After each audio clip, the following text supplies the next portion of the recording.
The House on the Hill by Elizabeth Laird. Part 1. It was a beautiful summer evening. Paul was happy. No more exams. College was finished. Now he needed a job. He wanted to be a writer and work for a newspaper. But first he needed a rest. It was hot in the house. There was no wind. "I'll go for a walk," said Paul to himself. "I'll go down to the river." Paul lived in a small town, and he was soon outside in the country. He walked near the river and watched the water birds. Suddenly, he saw the girl. She was standing alone, looking into the water. She was young and very beautiful. She had long dark hair, and she was wearing a pretty white dress. Paul went up to her. "Hello," he said. "What's your name?" "I'm Maria," she said, and she smiled at him. Paul and Maria talked for a long time. The sun went down. It was nearly dark. "I must go home," said Maria. "Where do you live?" asked Paul. "In the big white house on the hill," said Maria. "Where do you live?" "In the little brown house near the market," said Paul. They laughed, but Paul was sad. The house on the hill was big and important. Maria was rich, and he was poor, and Paul was in love. After that, Paul and Maria often met near the river. Maria always wore beautiful clothes. She always looked lovely. Paul thought about Maria all day and every day. One evening, Paul said, "Listen, Maria, I've written a poem about you." He took a piece of paper from his pocket and read the poem. "I met her in the evening by the riverside. Her dress was creamy white, and her hair with ribbon tied. She turned and smiled at me, and I asked her for her name. Though I am young and poor, my love will stay the same." "You are wonderful, Paul," said Maria. "I love your poem." Paul took Maria's hand. He looked into her eyes. "I love you, Maria," he said. "Do you love me?" She smiled. "Yes, of course I love you," she said. She stood up. "I must go home now." Paul was very happy. "She loves me. Maria loves me," he thought. Paul went home. The little brown house was small and poor, but it was always clean and tidy. Paul lived alone with his mother. His father was dead. That evening, his mother watched him. "What's happened, Paul?" she asked.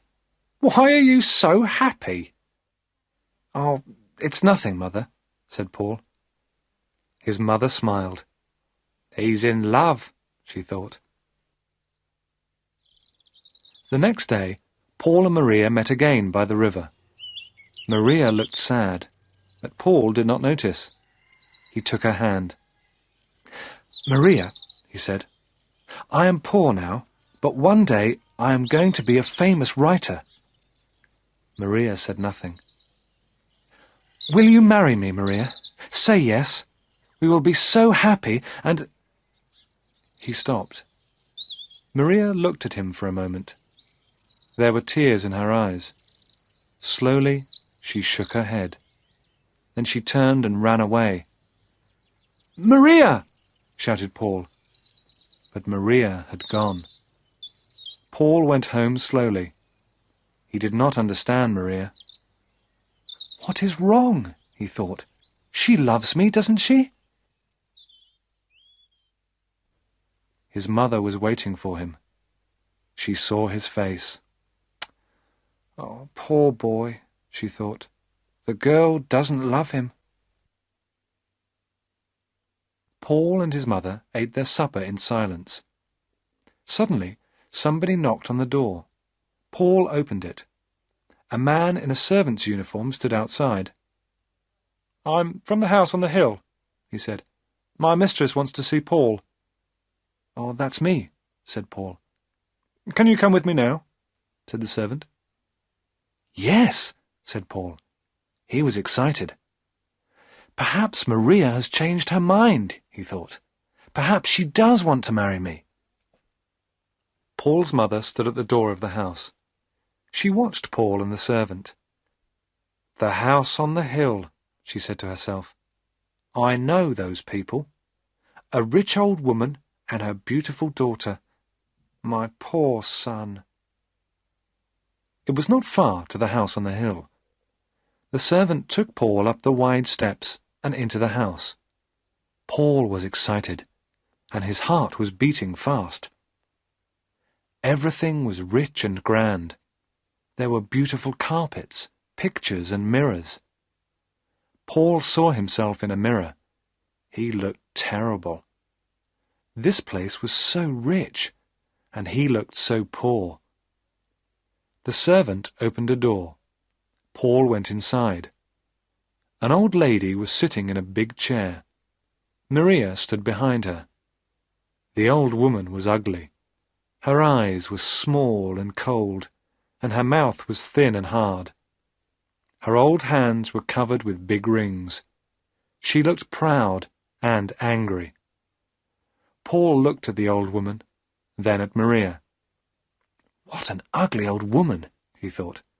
"Is she Maria's mother?" "So, you want to marry my daughter?" the old woman said. Her voice was hard. Paul looked at her bravely. "Yes," he said. "I love Maria, and I want to marry her." The old woman laughed. "You? A poor student? No money, no father, nothing? My daughter will never marry you." Paul said nothing. He looked at Maria. She did not look at him. "I am poor now," he said, "but one day I'll be a famous writer." The old woman laughed again. "No," she said, "my daughter is not for you. She is going to be married soon. You will never see her again." The old woman got up and left the room. Maria and Paul were alone. Paul looked at Maria, but she did not look at him. She stood still and did not say anything. Paul went up to her and put his arm round her. Maria moved away from him. "I'm sorry, Paul," said Maria. "My mother is right. I can't marry you. I don't want to be poor. I want money and clothes and a big car." "But you love me, Maria," said Paul, "and I love you." He did not understand her. He was angry. "Yes, I love you, Paul," said Maria, "but love isn't enough." She looked at him. Her face was sad. "I'm getting married in 2 weeks," she said. "Goodbye, Paul. I'm sorry." Paul left the big house and ran down the hill to the river. He sat there for a long time. "Maria loves me. I know she loves me," he thought. "But she is marrying another man. She is marrying him for money. It's her mother. Maria is afraid of that ugly old woman. Oh, Maria, Maria, what shall I do?" After a long time, Paul went home. There was a light in the window of the little house. The door was open. His mother was waiting for him. She looked at his face, then she put her arms round him. "They are bad people, my son," she said. "You must forget her." Part 2. For many days, Paul did not see any of his friends. His mother was worried about him. He did not talk to her. He did not eat or sleep. He often went to the river and sat there alone. All the time he thought about Maria. One day he saw a headline in the newspaper. Rich man's beautiful bride. There was a picture of Maria and her husband. She was wearing a long white dress and a diamond necklace. Her husband was old and fat. Paul turned the newspaper over angrily. There was a large notice on the back page of the newspaper. It was an advertisement. Paul sat down and read the advertisement carefully. Story competition. Write a story and win a prize. Our story competition offers a chance to young writers to win recognition and earn money. Stories can be on any theme, but must not be longer than 1,500 words. Send your entry to this newspaper before the end of the month. First prize, £500. 10 other prizes of £50. This is my chance, he said to himself. I'll write the story of Paul and Maria, and I'll win the competition. She'll read our story, and she'll be sorry. Paul was very busy now. Every day he got up early and worked at his story. His mother watched him. She was pleased. He was eating his food again. He was talking and smiling. Sometimes Paul felt pleased with his story. It was a good story. But sometimes it was difficult to write. He was unhappy, and he wanted to stop writing. But he did not stop. At last, the story was finished. Paul read it to his mother. She was very pleased.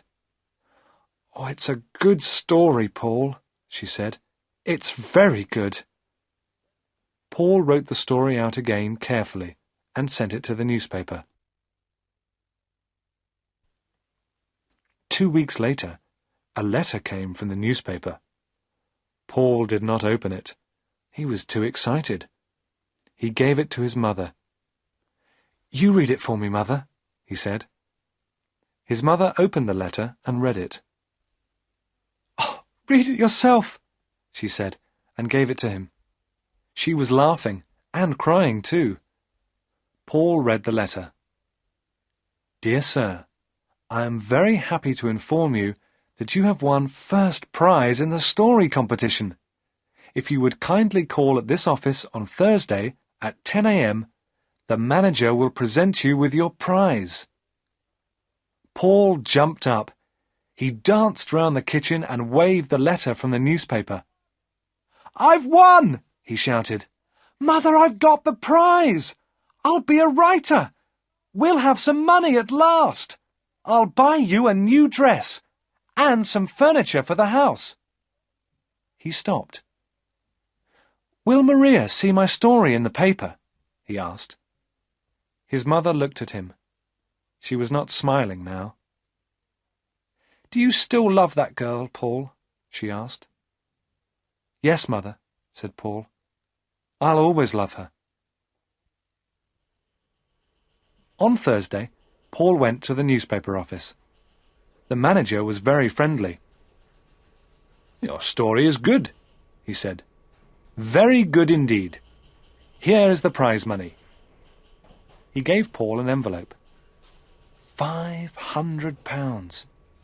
Paul did not believe it. He thanked the manager and started to go. Don't go," said the manager. "I want to talk to you. What's your job?" "I haven't got a job, sir," said Paul. "I want to be a writer." "Good," said the manager. "We need young men like you. Come and work on our newspaper." Paul was very surprised. "You want me? On your newspaper?" "Yes. Yes, of course I'll come," he said. Part 3. Paul loved his work on the newspaper. He worked hard, but he did not forget Maria.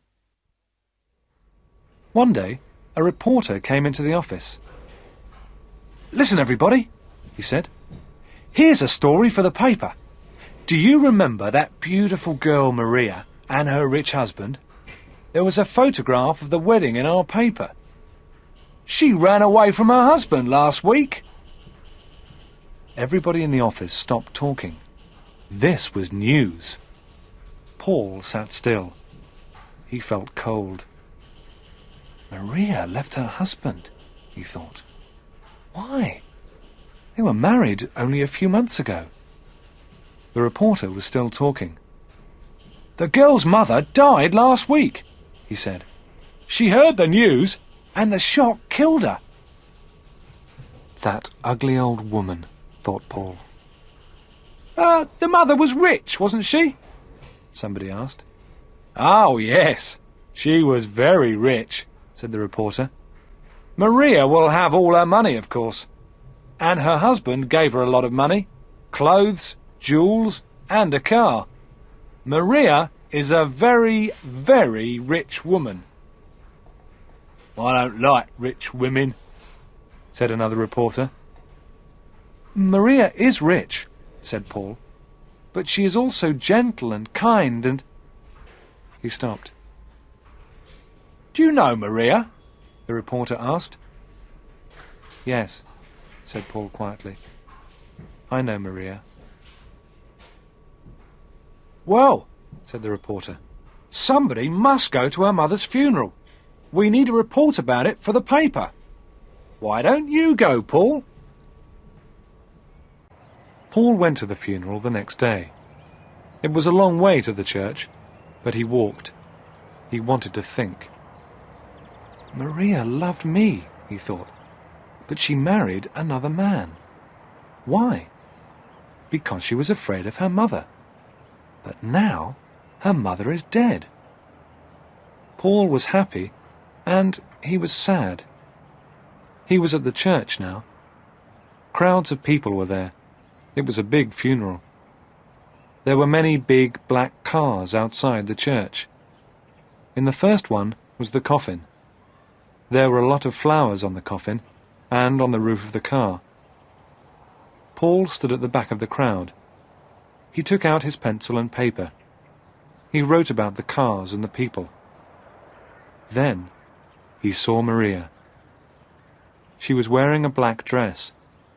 She looked sad, but very beautiful. She was standing alone. Nobody spoke to her. Nobody went near her.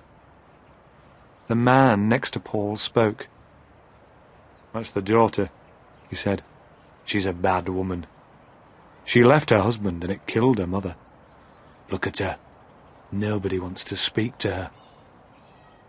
Paul said nothing. Poor Maria, he thought. Everybody went inside the church.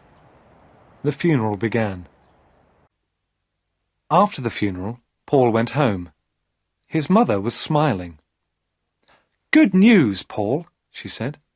"Do you remember your cousin Elsa? Well, she's coming to stay with us. She's 17 now, and very pretty. You will like her." "Yes, I remember Elsa," said Paul. He did not look pleased. His mother was disappointed. "He's still thinking about Maria," she thought. "Elsa will help him to forget." But Paul did not want to see Elsa. "I must see Maria," he said to himself. "I must talk to her." Part 4. Paul wanted to see Maria. He wanted to talk to her. "I'll go to the house on the hill," he thought. "Perhaps Maria will be there." But the house on the hill looked empty. There were no curtains at the windows. There was a big notice on the gate. It said, "For sale." Paul looked over the gate. There was nobody in the garden. Everything was quiet. "I'll get into the house and look round," he thought. "Perhaps I'll find Maria's address. Then I can write to her." Paul pushed open the gate and went up the steps to the house. It was very quiet. He pushed at the front door. It was closed. He walked round the house. There was a window open. Quickly, Paul climbed through the open window. He was excited, and his heart was beating fast. He was in Maria's old home. He remembered her mother. He remembered that terrible evening. But the house was different now. There was no furniture in the room. There were no carpets and pictures. It was empty. Paul felt a little afraid. Is anybody in the house? He thought. No. He did not hear anything. Quietly, Paul went to the door of the room and opened it. There was nobody there. He went from room to room. All the rooms were big, and they were all empty. At last, he came to a very big room. He stopped. He knew this room. He had met Maria's mother here. He remembered everything. The old woman, her hard face, the big rings on her hands. And now the old woman was dead. Suddenly, Paul heard a noise. Somebody was inside the room. The door opened. Somebody was standing in the doorway. It was a woman. "Maria," said Paul. "Paul," Maria said, "what are you doing here?" "I was looking for you," said Paul. "You were looking for me?" asked Maria. She smiled. "Maria," said Paul, "why did you marry that man?" "Mother was old," said Maria. "I was unhappy here. I never went to parties, never went out. I wanted money. I wanted a good time and friends." "I understand," Paul said. "You were not afraid of your mother. You were tired of her. She was old, and you wanted a new life. But why did you leave your husband?" "My husband," said Maria. "That fat old man. He was stupid, Paul. He gave me money, he gave me jewels, a car, everything. But he didn't like my friends. He liked old people. I like clever, young people, Paul. I like you. You understand, don't you?" "Yes," said Paul slowly. "I understand now." "I'm glad," said Maria. "I was unhappy about you, Paul. I liked you. I liked your funny poems." "My funny poems," said Paul. He stopped. "You loved me, didn't you, Paul?" said Maria. "Do you still love me?" "You are married," said Paul. "You have a husband." "But I don't love him," said Maria quickly. "I want to be free. I want to go to parties and enjoy myself. Come with me. I have money now. We'll be happy together." "No," said Paul. "No. Everything's over." Maria was angry. Her eyes were small and cold, and her mouth was thin and hard. Her hands were covered with big rings. Maria looked like her mother. "I'm sorry, Maria," he said. "I don't love you any more. I loved you very much, but now everything is different. Goodbye, Maria." "But you can't leave me," said Maria. "I want you." "Go back to your husband," said Paul. He looked at her for the last time. Then he turned and walked out of the room. Paul left the house on the hill and walked home. He was free. "I was a fool," he thought. "Maria never loved me. How stupid I was. Maria is beautiful, but she is hard and cold. She is like her mother. I loved Maria's beauty, but I never loved Maria." It was a lovely evening. Paul felt very happy. The door of the little brown house was open. His mother was at home. She was talking to a pretty girl. "Paul," she said, "this is your cousin Elsa." "Hello, Elsa," said Paul. He smiled.